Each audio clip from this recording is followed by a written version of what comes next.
Roll camera. Mondays!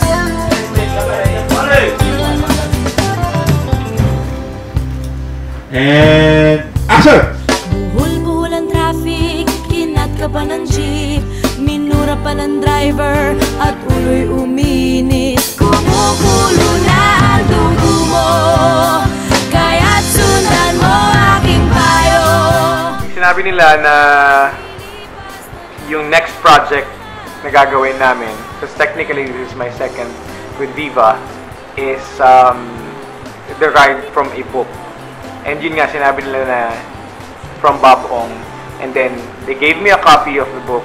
Binasa ko yung libro, tapos nagustuhan ko kasi ang dami kong naalala nung elementary days ko hanggang high school. Hanggang ngayon actually. So, ang daming similar na events dun sa book na nangyari sa buhay ko. So, dun nang galing yung excitement na gawin yung project. Tapos, of course, si Direk Mark Mayley, one of my favorite directors. Sabi ko, ito yung first Filipino writer na natawa ako. Consistent lahat ng nagawa niya. Yung aba nakakabasa na pala ako, hindi yung una ko nabasa. Meron ko nabasa ibang libro ni Bob Ong. Tawa-tawa ako nung describe niya yung youth niya. Very, very observant siya. Sabi ko, very interesting to do a movie based on.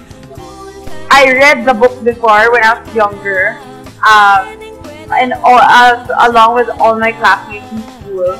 So no, it was quite a craze in my school when I was young, when it just came out. So I was really happy to know that they were making a movie adaptation of it, and that I was going to be one of it. Binigyan nila kami ng copy and binasa ko, which is super nag-enjoy ako. Doon ako nag-start maging fan ni Bob Ong. Daming hirit, anong paki nila, baka sila'y... Yung aba nakakabasa na pala ako. Yung binasa ko siya, ang dami nag-flash na memory sa akin ulit. So, yung mga tamad na mag-aral pag nung elementary, inaantok sa klase, yung nangongopya, yung nagpapakopya, yung nagkakating classes, yung hindi umattend ng flag ceremony, nagdi-video games, tumatambay, nadi-dishearten, nai-inspire, nai-in-love. Tapos, lalo na yung part na nagkaroon ng crush o na-in-love, tapos walang chance. Alam mo yun, hindi nagkaroon ng chance para sabihin. Memoirs siya ng childhood basically ni Bob Ong. But nakarelate ako kasi more or less magka-age kami ni Bob Ong, definitely. Wala nakakilala ko si Bob Ong, pero nung nabasa mo siya, ito yun eh. Ito, yung nanood kami ng Baguette, yung script niya nung Pontes 5, nung Triban, lahat nung experiences niya nung grade school, high school, college, naranasan ko. Hinahanap ang ala-ala ng iyong halik. Inaamin ko. Very important yung flexibility. So, hindi so much on na nagkatrabaho na kami ni Jericho Rosales, but yung flexibility, kaya-kaya ni Jericho Rosales maging bata, consistent sa character niya hanggang tumanda siya. It's my first time with Andy, with Meg, with Vandals. The cast was, for me, parang, uy, perfect, ang saya nito. Jericho Rosales is one of the actors that I really admire, certain to and so I'm really happy to be able to work with him, and also getting to know him throughout the shooting. Made me realize na talaga, this guy is really serious with this. I admire how passionate he is, and at the same time, for everything that he says.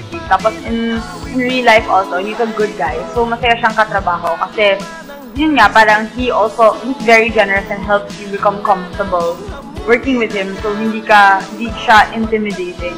Hindi ko alam na ganun ka weirdo si Echo. Hindi. Super fun niya pala, and hindi ko expected na ganun siya, very approachable, and masaya lang sa set. Hindi siya yung snabero, and kunyari sa set, diba?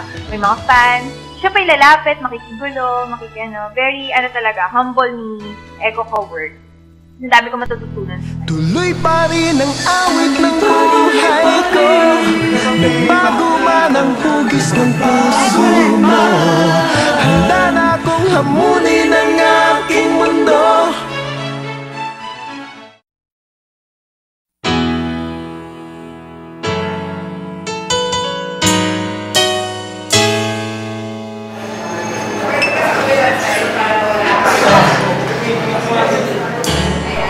I like the character because parang siyang loser na hindi. Parang cool lang siya pag medyo api-api siya yung parang gano'n.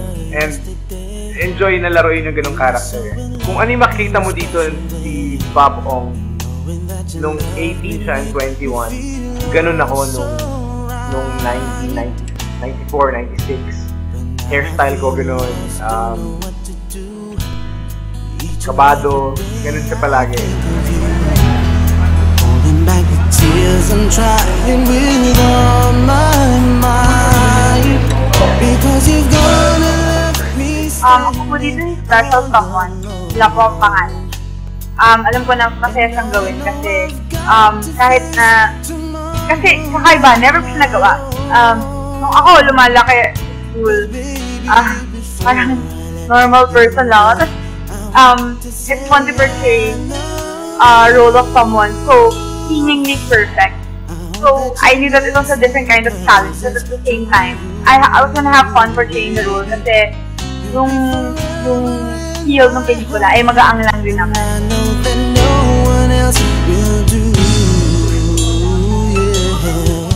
Sa script may nakalagay na special someone. Sa book walang special someone kasi the special someone element makes it more heartwarming, exciting, and at the same time, kilig. Parang gano'n. Kasi, siyempre, may love interest si Bob Ong, di ba? I wish that it could be just like before. I know I could have given you so much more.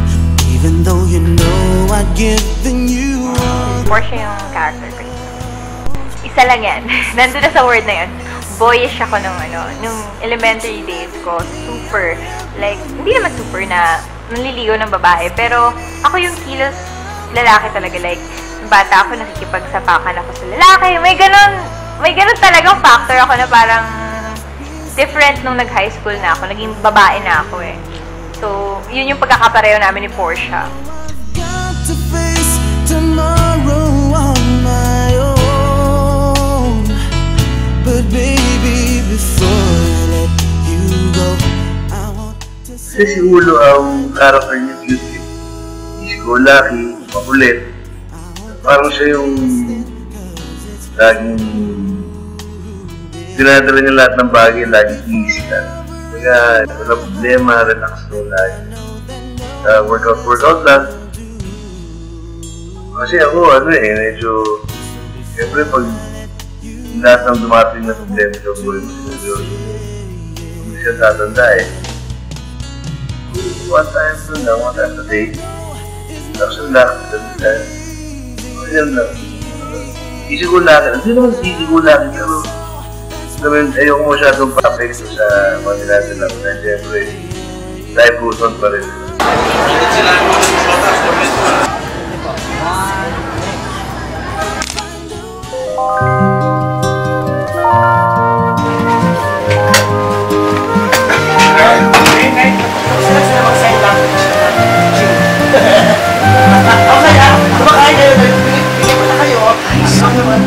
Si Derek Mark Mailey, hindi nagbabago sa set yan. Kung ano siya sa kahit anong klaseng project. Ganun siya. Relax, cool. As in cool, ah. And there's an element of fun sa set namin. And we can chill, we can relax. And you don't feel pressured. Pray ka lang, huwag tawagin ka upang di pagtawanan. I found a new favorite director in him. Actually, kahit na yung konti lang yung shooting days namin kasi kahit na hindi ko siya masyadong nakasama ng matagal. Kung paano yung impression ko sa kanya, tsaka kung paano siya mag-teamwork ethic niya, I really like it kasi he gets everyone on the set so comfortable and alam namin na light lang yung ginagawa namin and pati yung atmosphere sa set, sobrang light. High school, same in yours in my school, di na mapapantay. direct sobrang ayos yung trabaho, relax. So of course, pag take serious, kailangan mag-comment graphics mo, linya mo. Usually, kung paano atake gusto niya, tuturo niya sa'yo. Hindi ka hangin. Working with Direct Mark, super light. Na parang naglalaro ka lang sa set. Super nag-e-enjoy ka, di ka stress. Parang, kapag alam mong may shoot na kayo, ma-excite ka pumunta kasi, wala, kwentuhan, ganon. Walang stress, kumbaga, na parang nagagawa mo yung role mo, pero at the same time, nag-e-enjoy ka. Ganon yung feeling. Siya yung mas nag-i-enjoy sa amin sa set. May mga ilang beses na hakatakan na siya nung assistant director namin si Doreen. Say, Direct, mag-take na tayo. Kasi nag-i-enjoy kami magkwentuhan. Nag-i-enjoy siya magkwento. Siya pa yung naging choreographer namin dun sa mga dance moves namin sa pelikula.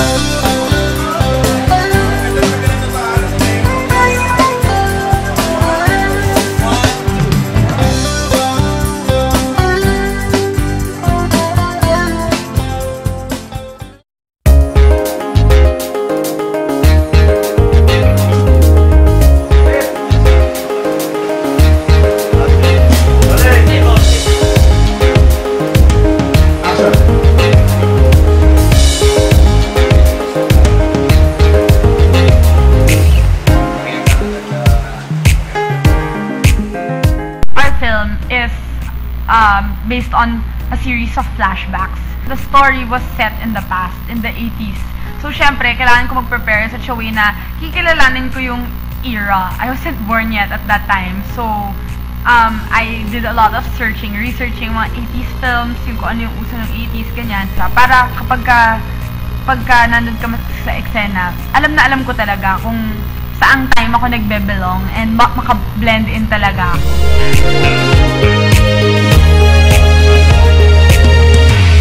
Tuloy pa rin ang aming buhay ko.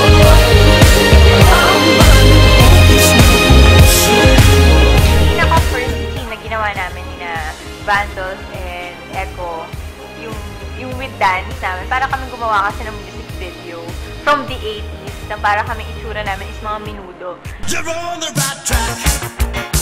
You're on the right track. You're on the right track.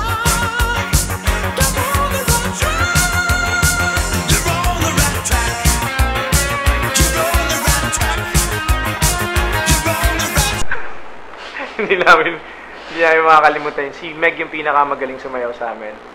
Yeah. So, kuwang-kuha niya yung moves ni Direct. Yun yung nag-e-enjoy talaga si Direct ng mag-choreo sa amin. As in, sila na yung nag-iisip ng kung gano'n-gano'n. Ganyan.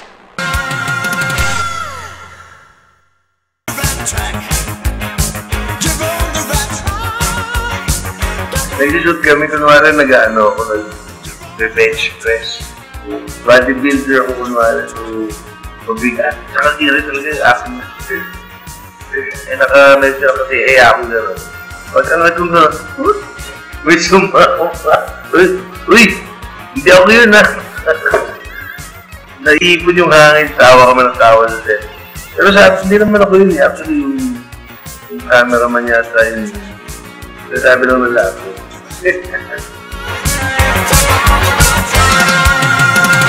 May mga kwento lang na kung saan siya nag-aral, pero hindi ko pa talaga siya nang-meet.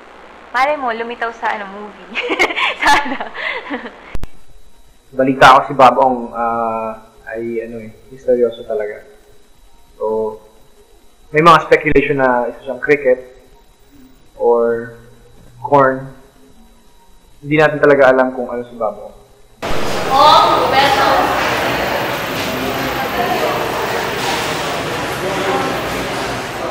Ito yung form na titilapan mo para sa ID. Hopefully, ma-meet ko siya kung totoong tao siya. Naging fan ako kasi nakikita niya yung nakakatawang sitwasyon sa bawat ginagawa ng mga Pilipino na we take it for granted na ganun-ganun lang nangyayari sa atin araw-araw. Pero pag huminto ka sa isang observant na tao or sa isang foreigner, nakakatawa nga yung yung description.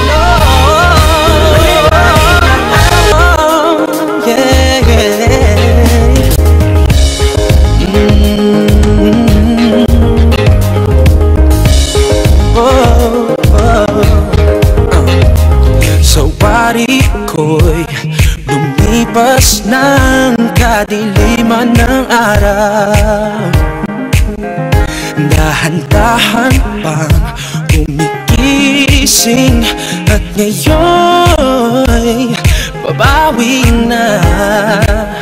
Muntik na nasanay